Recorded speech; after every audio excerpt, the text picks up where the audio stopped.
Chinese culinary culture.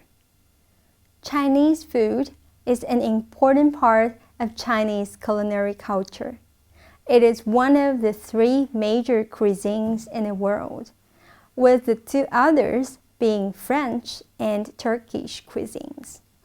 Chinese cooking can be simple or sophisticated, fairly ancient or quite new, most bizarre or least costly. China's regional cuisines are so varied that it is hard to believe they are from the same nation.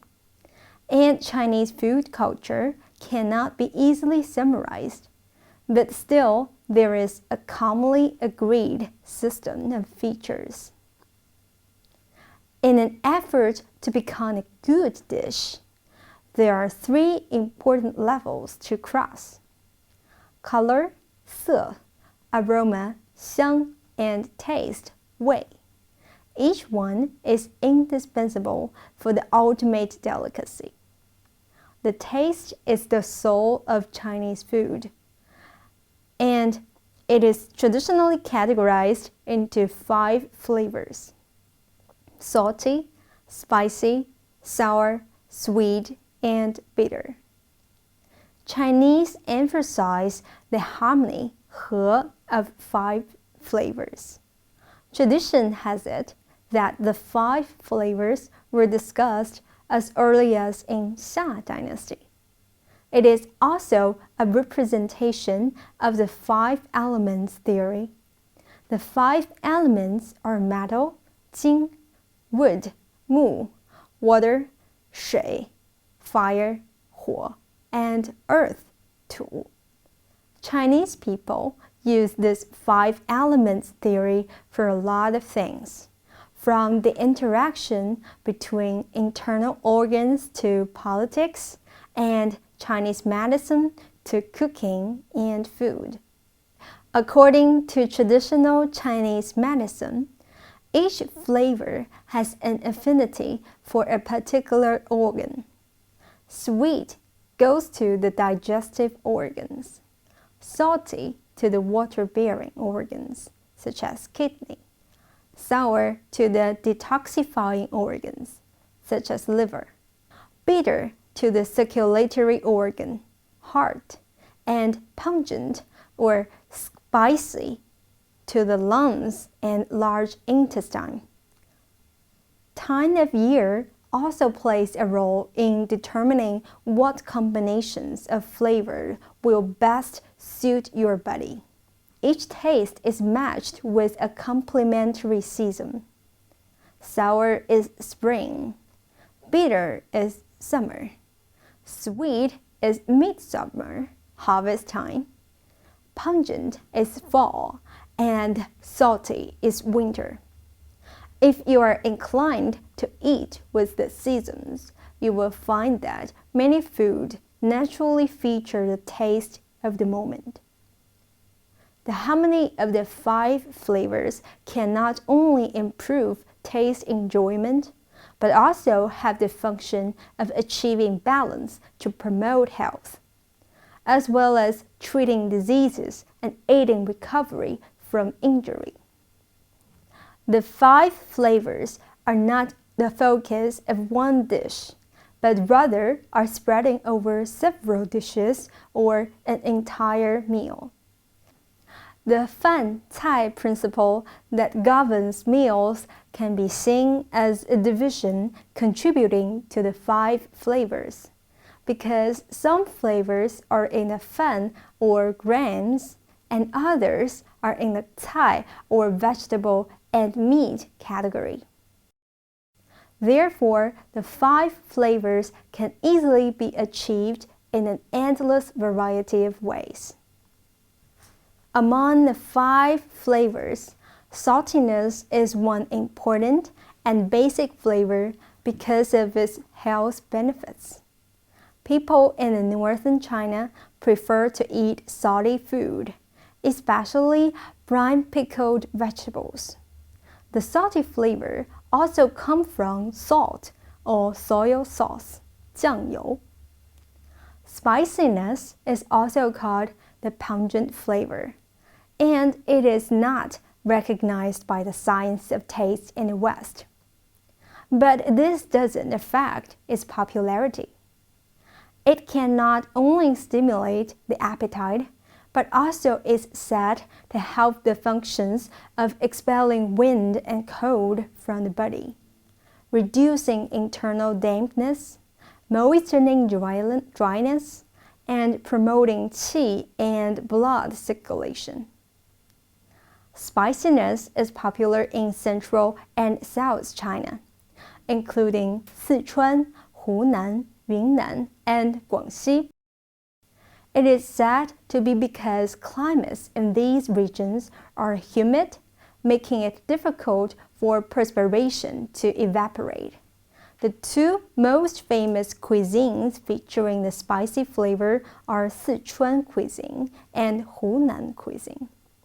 Sichuan cuisine has a numbing spiciness due to its use of Sichuan pepper, while Hunan cuisine has a raw spiciness, even spicier than Sichuan cuisine. The sour flavor is popular throughout the southern minorities and Shanxi province. The southern minorities rely on inexpensive ways to make their cuisine taste great, so much of the food is pickled in vinegar to be preserved. The Shanxi province is well known for its love of vinegar due to its alkaline water. Sourness can reduce any fishy or greasy flavor, aids in digestion, and whets the appetite. Eastern China loves the sweeter, lighter flavors of Chinese cuisine.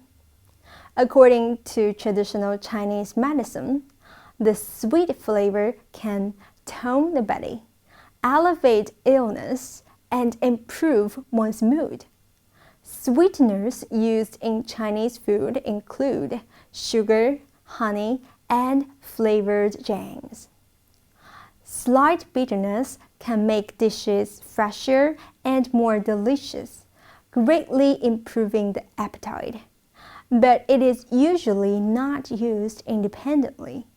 Eating bitter foods helps us stay cool inside and out. In Chinese medicine, bitters are recommended for people who suffer from heat-related symptoms, ulcers, mouth sores, anxiety, and insomnia. In some cases, the 5 flavors cannot balance themselves. They need something else to harmonize with them, like tea. Taste is not only associated with tasting the food and seasonings, but also with the appreciation of its texture. Color refers not only to the beautiful color of the food, but also the layout and design. Aroma refers to the fragrant and appetizing smell of the dishes served on the table before eating. The preferences of cooking methods by people in different locations reflect their cultural, climate, or historical influences. Of the many cooking methods, there are boiling, stewing, frying, stir-frying, 炒, quick frying, 爆, deep frying, frying and shimmering, 扒, sautéing, 快煎, smoking, roasting or barbecuing, baking, steaming, scalding, 白灼. The concept of food as medicine is just beginning to take hold in the modern world, but it has always been a fundamental part of Chinese traditional cultures. In the ancient Chinese medicine, diet is essential to healing. People contend that a food tonic is much better than a medicine in fortifying one's health. To cook medicinal food, one has a large variety of fine material to select from, and each ingredient has its own unique flavor. Slow cooking methods such as stewing are used to extract more of the herb's healing properties.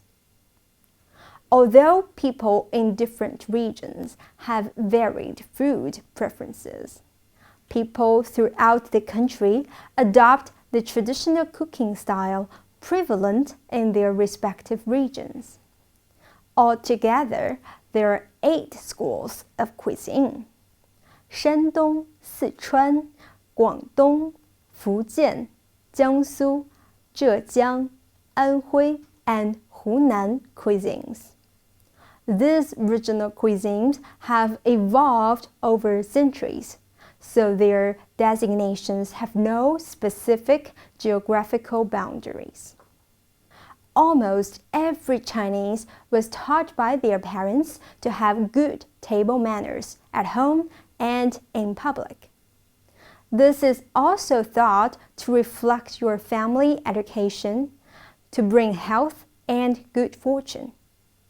In a formal banquet, if there are a large number of guests, the elderly or people of high status are usually allocated specific seats, which are at the northern side of the table or directly face the entrance of the room.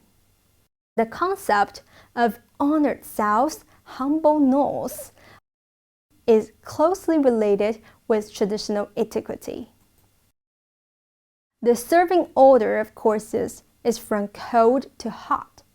Hot entries should be served starting on the left of the seat across from the main guests. The meal then begins with a set of at least 4 cold dishes, followed by the main courses of hot meat and vegetable dishes. Soup is served next, unless in a Cantonese restaurant. And the local staples such as rice, noodles, or dumplings are served last. Hosts tend to overorder food to avoid the embarrassment that all the food are consumed.